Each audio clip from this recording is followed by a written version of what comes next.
Joel Confer Toyota BMW presents Forecast First from WTAJ. Good evening and thank you for joining us. I'm meteorologist Matt Riddle. Our satellite radar is calm right now. We do have a few areas of patchy clouds around, and the rest of the night we'll continue to have a partly clear sky with some areas of patchy fog developing by the morning hours, and it will be a muggy start to our Monday. Low temperatures getting to the upper 60s, right around 70, and we'll have some showers and thunderstorms popping up during the afternoon. Live from your news leader, this is WTAJ News at 11. A former Pennsylvania pro hockey player drowns, plus a serial arsonist strikes again. Good evening. Welcome to WTAJ News at 11. I'm Lindsay Kennett. A vacant trailer burst into flames at a mobile home park in Somerset County. Investigators say it's the work of a serial arsonist. It happened just before 2:30 a.m. It's the 10th arson at Cherry Lane Estates in Somerset Borough since May. Investigators have interviewed persons of interest, but they can't call anyone a suspect yet. Pennsylvania Crime Stoppers is offering a cash reward for any information. And investigators say former Philadelphia Flyers goalie Ray Emery drowned today. The 35-year-old reportedly was swimming with friends in his hometown of Hamilton Harbor in Ontario, Canada, when he didn't resurface. Crews found his body in the water this afternoon. Emery played for the Philadelphia Flyers, and he played with the Chicago Blackhawks when they won the Stanley Cup in 2013. A former Penn State football player's alleged killer is now charged with murder. Police say the former Penn State player, Sean Schellinger, was stabbed to death late Thursday night in Philadelphia. His alleged killer, 20-year-old Michael White, turned himself into police. A vigil was held in honor of Schellinger Saturday night. And police in Clearfield County are looking for a driver they say has been stealing fuel. State police say someone in Cooper Township has been stealing off-road diesel fuel, placing it in his pickup truck and driving away. Police do have a suspect. The investigation is ongoing. And state police do not suspect foul play in the death of an 18-year-old whose body was discovered at a Somerset County reservoir. Investigators believed that teenager, Joseph Dubix, drowned at Quemahoning Reservoir on Monday. Crews finally found his body Saturday afternoon. The investigation is ongoing while autopsy and toxicology tests are completed. Quemahoning Family Recreation Area is closed to the public until 10 a.m. tomorrow. A police officer and a bystander were shot to death in Massachusetts today. Officer Michael Chesna responded to an erratic driving call. Investigators say the 42-year-old found a crashed car and saw the suspect vandalizing a home. When the suspect refused to stop, police say he stole Chesna's weapon and shot him and another woman nearby. The suspect is in custody. And in Missouri, 3 police officers were injured in a shooting. Kansas City police say the shooting happened on a local highway. Police are still looking for the suspect. The victims of the Parkland, Florida school shooting were honored in Pittsburgh today. They were recognized during the American Federation of Teachers Conference. Educators talked about their experience during the shooting and how they reacted when the gunman opened fire. Students also discussed dealing with PTSD. Some Jefferson County residents will lose power tomorrow night. A planned power outage is scheduled for tomorrow night from 7 p.m. to 10 p.m. while Penelec crews work on a substation. The outage will affect home and business owners in Brookville Borough, Rose, and Knox townships. If you have any questions, you can call Jefferson County Emergency Services. And police in Cambria County are investigating an early morning wreck. 911 officials say a pickup truck rolled over just after 7 this morning on Route 219 between Waterdam Curve and the St. Michael exit. One person was injured and taken to the hospital. No word yet on that victim's condition.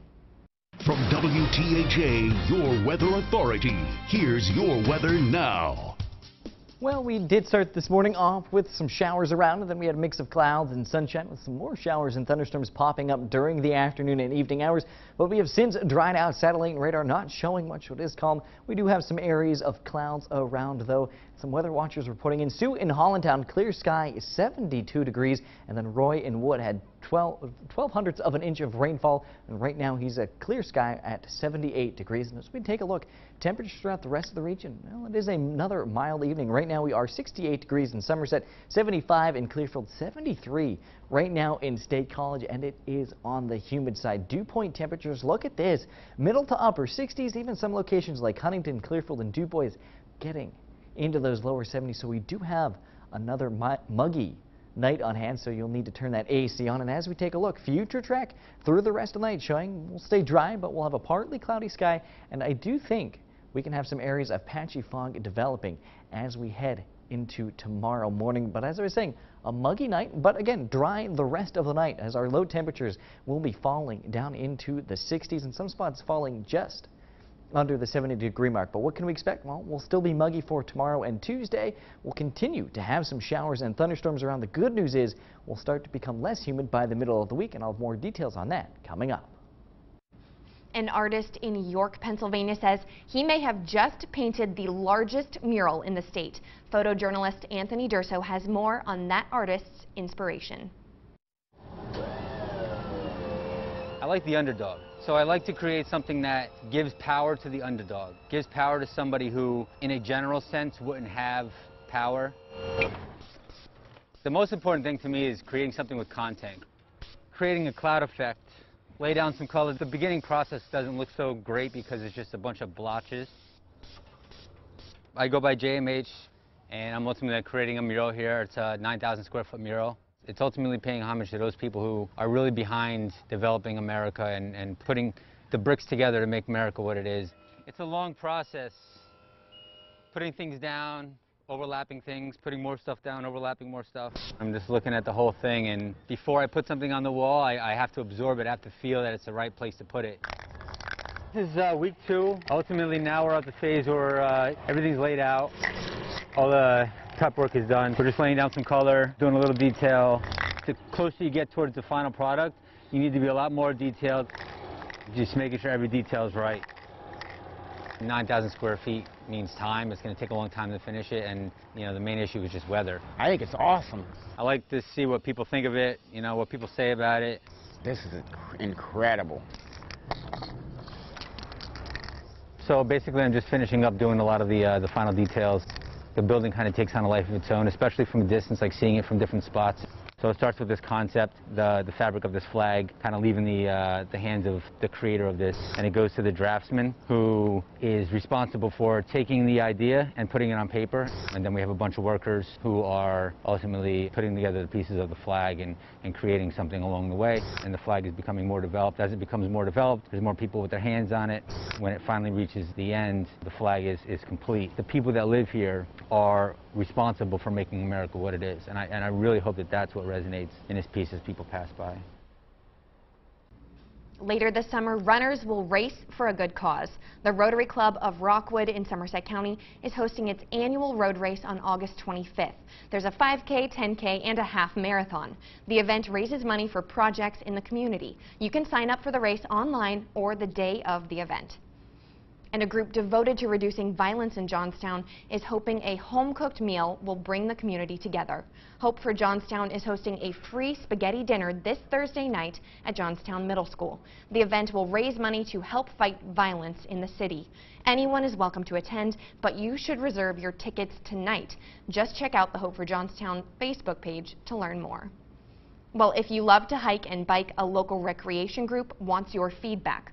The Johnstown Urban Connectivity Plan will link the September 11th National Memorial Trail, the Mainline Canal Greenway, through Johnstown all the way down to the Flight 93 National Memorial. Now organizers want your take on where to build the path through Johnstown. There's a public meeting this Tuesday at 6 p.m. at Bottleworks Art Center in the city. A Johnstown Fire Department's annual festival kicks off this week. The 88th Ferndale Firemen's Jubilee starts tomorrow night. There will be carnival rides, a parade, food eating contests, and fireworks. The Jubilee runs through Saturday, July 21st, and the fun starts every night at 6:30. An iconic Johnstown restaurant will open its doors, plus caring for homeless pets, how one veterinarian is making a difference. That story ahead.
WTAJ News continues. An iconic Johnstown restaurant that closed reopens its doors tomorrow. Coney Island officially reopens Monday morning. The downtown Johnstown restaurant closed its doors last summer after 101 years in business. Another local business owner bought the restaurant to save that piece of the city's history. It's the history. You know, it's all about the history of what Coney Island has represented to Johnstown, what they've done, how many people they've served, how much of a blessing they've been to people. The grand reopening is tomorrow morning at 10 a.m. Well, caring for a pet is a big responsibility. It takes a lot of time and money. But what happens when the owners are living on the streets? Now there's a pop-up clinic to help those animals in need. Joe Hillen reports. Getting off trouble before it happens if we can. And if they already have a problem, we're going to treat it as well as we can. Dr. John Geller is director of the Street Dog Coalition, a Fort Collins-based nonprofit that helps provide care for pets of the homeless. People living on the street and near homeless folks have very little opportunity to get veterinary care, if any at all. You see our kneecap just kind of slides back and forth. In addition to an examination, each pet is given a rabies vaccine and a voucher for the pet to be spayed or neutered. Pets need care no matter who their owners are and what the resources are. Mike Topper is president of the American Veterinary Association. He and over 5,000 other veterinarians and technicians are in Denver for a convention. They saw this as the perfect opportunity to not only highlight the work of Dr. Geller, but join in the volunteer effort and perhaps create similar programs in their cities. He's a good boy. Helping people like Octavia Montoya. She purchased Cash just 3 weeks ago. She knew he needed to see a veterinarian. It was really pulling on me, like, what do I do? What did I get myself into? And this was a blessing to see this. I saw it a couple of days ago on Facebook, so it's perfect timing. Octavia was chronically homeless in her 20s, and things were finally getting better when she says she was recently hit with a roadblock. I'm going through some tough stuff in my life right now, and having him to take care of, it gives me a reason to not just go off the deep end. Cash gives her new hope and comfort. I just hope that, not only having him would help me, but I want to help him, feel safe. Safe and healthy. And we will have some showers and thunderstorms in the next couple of days. I'll explain with your complete forecast coming up.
Now, your Weather Authority forecast with meteorologist Matt Riddle.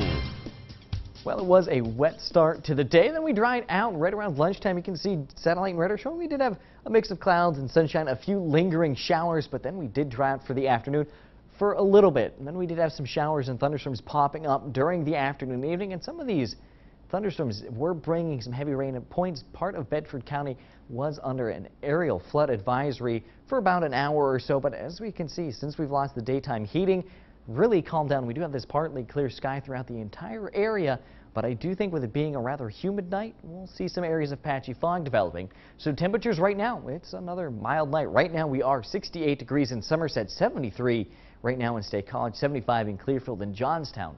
You're at 71 degrees, but I was just saying it's humid. Dew point temperatures. This is a way we measure humidity in the atmosphere. And look at that. We are well into the 60s, even the lower 70s at some points. So you do need to be running that air conditioning tonight as, again, it is a humid night. And the humidity staying up through Tuesday. You can see we're going to be quite really far into that humid range. But then look at that.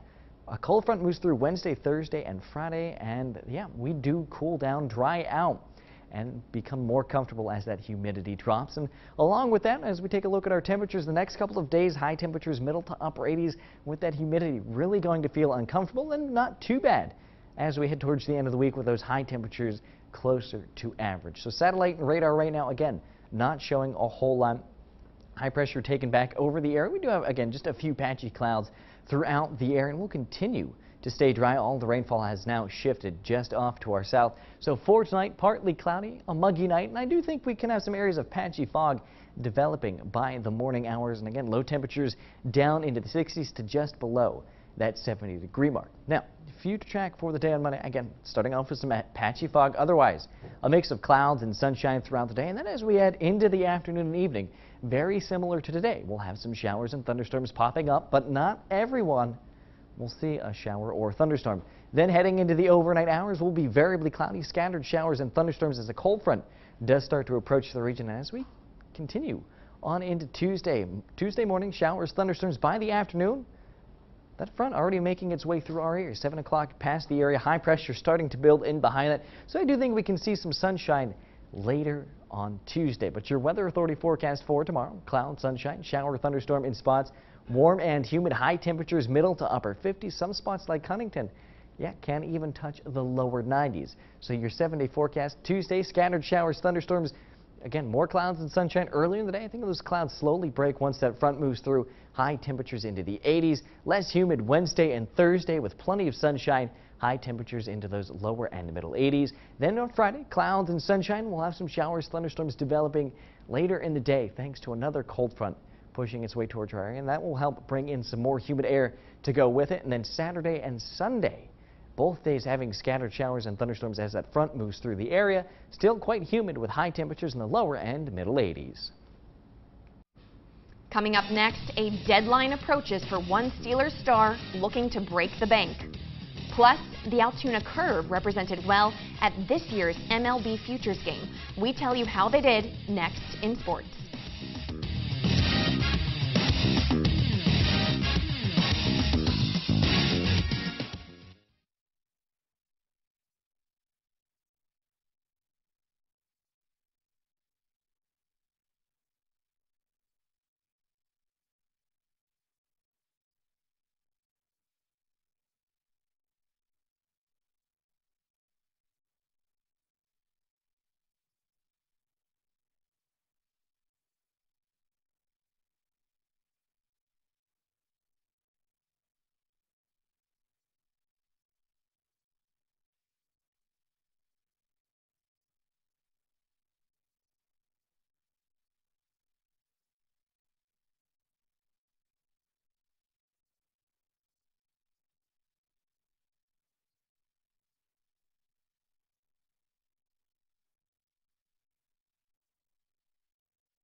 WTAJ Sports with Jack Washer. The guy named Armand Brown. Oh my God! Keep Brian Look at Hayes my boy. to left. Is that Charlie Hayes' son? That's Charlie Hayes' son. It is. Yeah. And just like that, your squad up 5-3. Keith Bryant. Hey man, look at my boys. That's what I'm talking about. Y'all making me look good. All right, well, Lindsay's not doing sports. I'm doing sports tonight. Key Brian Hayes, though, he had himself a heck of a week. First participating in the Eastern League All-Star Classic, then shipped himself to the nation's capital to showcase his talent with the best and brightest stars of the game. Hayes joined former teammate Mitch Keller, who got the start for the U.S. team in the MLB Futures game today at Nationals Park. One thing, though, with Keller, good stats for him, but I think somebody at the MLB Network forgot to do their homework because he played for the Altoona Curve, not the Birmingham Barons. But Keller did not let that bother him as he pitched a perfect first inning. Hayes, on the other hand, got the start at third and batted ninth. Bottom four now, game tied at 3 with his manager Torrey Hunter looking on. And someone's got to call the Pentagon Homeland Security because Hayes is unloading bombs as the U.S. outslugs the world team led by the future of the Pittsburgh Pirates. Now, Hayes will rejoin the Curve tomorrow, and so far they've done fine without him, taking the first 3 of 4 from Erie. Pedro Vasquez, though, on the bump today for the Curve, and he would struggle. Here he gives up a 2-run homer to Daz Cameron, putting Erie in front 2-0. More damage is Cameron again, lining one to center here, and that made it 5-0 Erie. You fast forward now to the top of the 6th inning, Logan Ratledge at the plate, and he get the Curve on the board with this solo shot, but that'd be all the Curve would get as they fall 7-1 to Erie in the series finale. Well, over time, the salaries of NFL players for most positions have gone up, but the running backs really aren't seeing that growth, and that's where Le'Veon Bell steps in. Bell currently set to play on the franchise tag for the second consecutive year, valued at $14.5 million for this year, has until 4 p.m. Eastern tomorrow to hash out a long-term deal with the Steelers. Bell has said repeatedly he won't play for anything less than the money he will be getting this year on an annual basis. Head coach Mike Tomlin said yesterday he's hopeful something will work out. Otherwise, looks like the Steelers won't see. Looks like he won't see the Steelers until the end of August.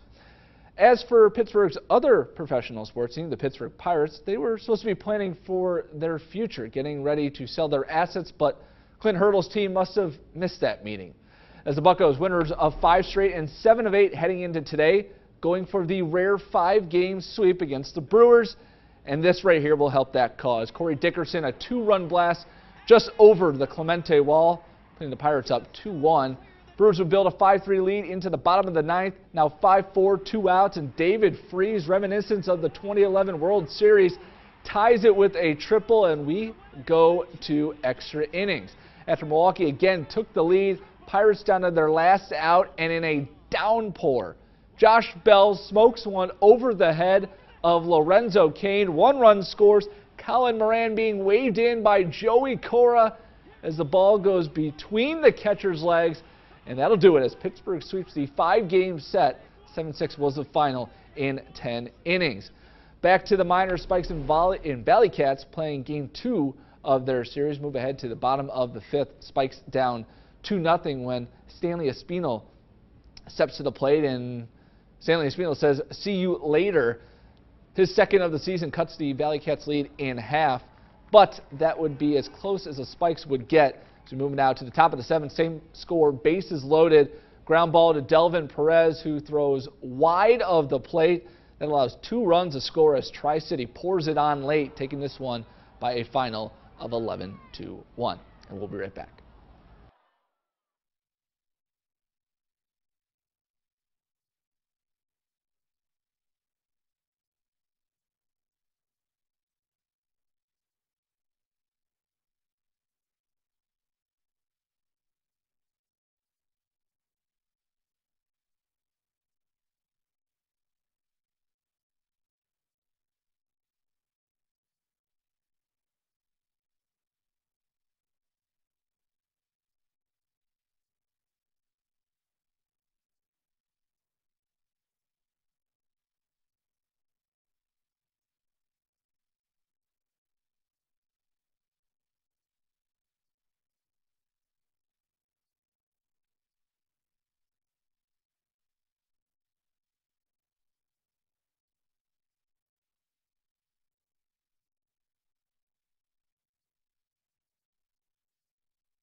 WTAJ News continues. So you've probably heard how protective mama bears can be, right? Yes. Well, that saying has a whole new meaning for one California mom. No. No. No. Go! Go away! That is Brittany Christensen. She says her 6-year-old son was playing outside when he spotted that bear and warned his mom. So she stepped in like any mama bear would to protect her cub. Wait, so the kid was inside at that point, I hope, right? Yes, he came inside, All right, she was warned just, his mom. I'm going to call fraud alert. She was protecting the house. The kid was safe inside the house. She was protecting the property. But hey, she convinced him, so I am impressed with that. And kudos to her for scaring a bear off. How do bears do in hot and humid weather? I think like I would do. I would just want to stay inside, air conditioning all the time. Yeah, I'd probably agree with that. And that's the way it's going to be the next couple of days, hot and humid, some showers, thunderstorms, and better by Wednesday and Thursday. Attaboy, Matt. All right, well, thanks so much. Have a good night. This is WTAJ News at 11. If you want to learn any more information, you can head to our Facebook page.